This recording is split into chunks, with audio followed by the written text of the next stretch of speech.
Assalamualaikum warahmatullahi wabarakatuh. Waalaikumsalam. Alhamdulillahirabbil alamin.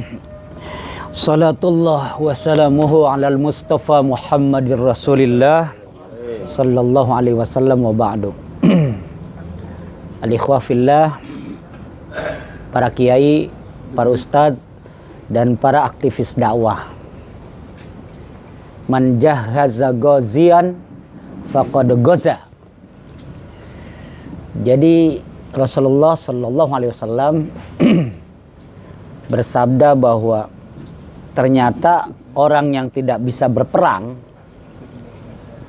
itu bisa mendapatkan nilai perang, jihad, diantaranya dengan memberikan bekal, logistik dan lain-lain kepada orang yang mujahid. Kalau saudara-saudara tidak bisa berdakwah seperti kami, bisa caranya seperti donatur kita,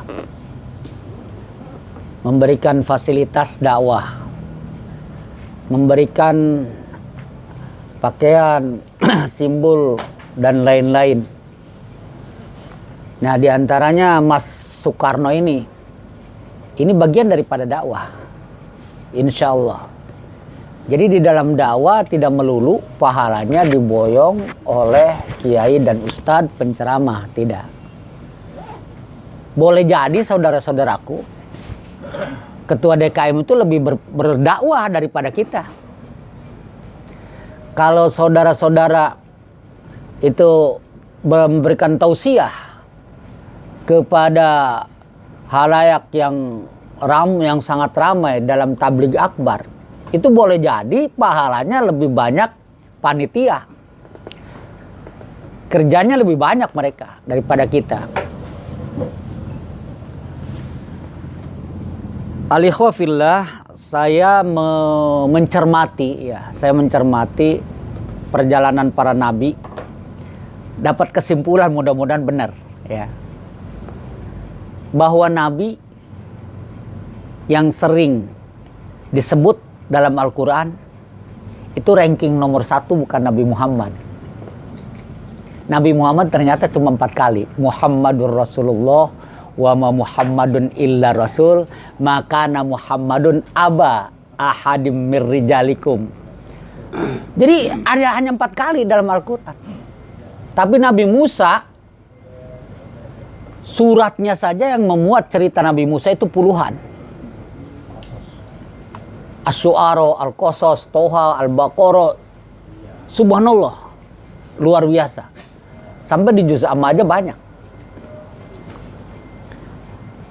Lalu kenapa Nabi Musa itu banyak dirilis? Saudara-saudaraku, tahun 90 saya ketika dapat LC itu lecak kebanyakan. Maka teman-teman saya itu pasti ditingkatkan ke S2 gitu supaya tidak terlalu recek. Tahun 90 itu alhamdulillah dengan barokah saya mencermati ayat-ayat ini, saya dikasih tiket oleh Al-Azhar untuk mengunjungi peninggalan Nabi Musa dan Fir'aun. 2 hari 2 malam perjalanan dari ujung ke ujung. Jadi banyak penemuan. Nah, sebelum saya berangkat, saya pengen tahu siapa yang namanya Fir'aun.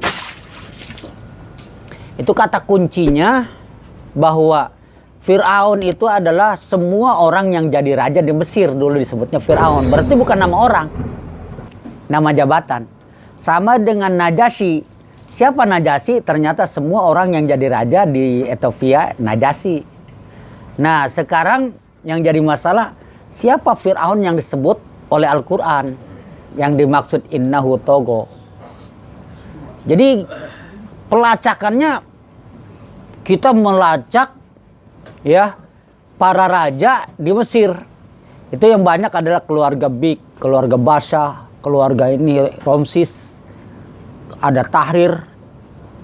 Nah, di antara keluarga-keluarga ini yang banyak tirani mana? Itu rankingnya pertama Ramses, yang kedua Tahrir. Tapi Ramses paling banyak. Nah, akhirnya Semua Ramses itu yang puluhan, kita kumpulkan mana yang paling tirani. Itu jatuh kepada dua Ramses. Ramses II dan Ramses IV. Di mana togonya? Nih ini. Belum lagi istri selir. Itu jumlahnya 200. Rata-rata satu istri punya 13 anak. 200 kali 13 berapa?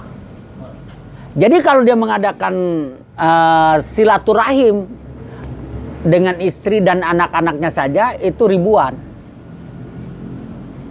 Biasanya dia kasih petua. Setelah itu istri-istrinya suruh sungkeman.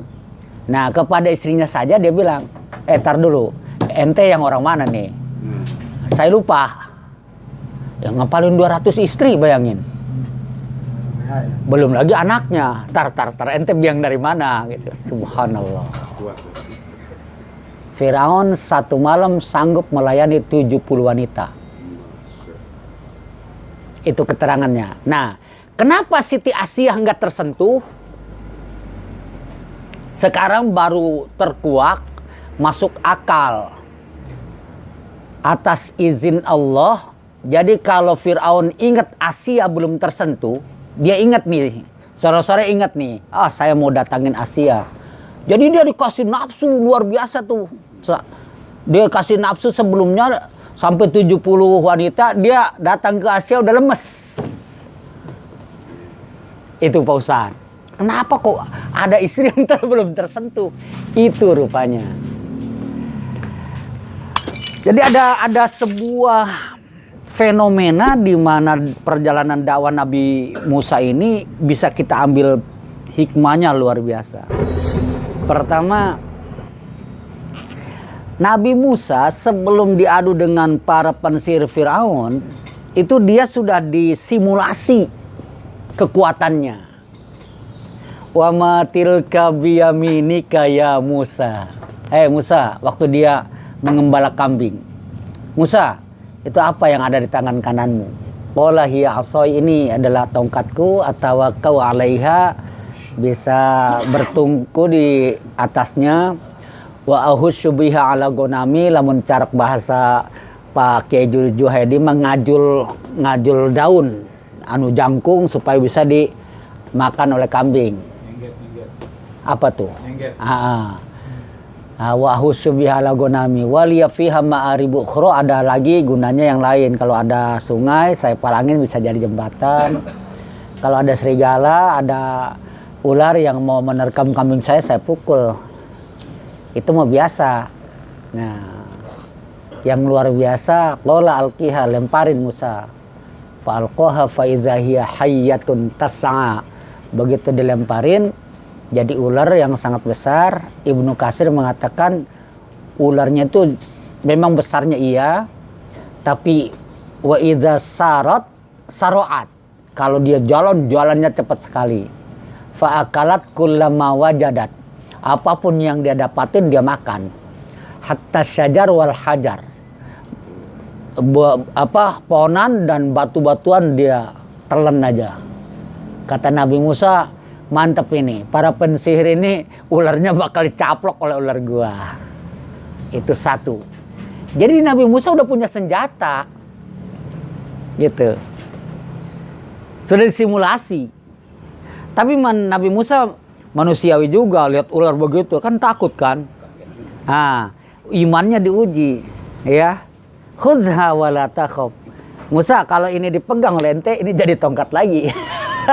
Bayangin aja suruh megang ular yang begitu besar, yang begitu gagah. Ya, nah, Nabi Musa apapun yang diperintahkan udah sikoh aja dipegang. Jadilah tongkat biasa lagi.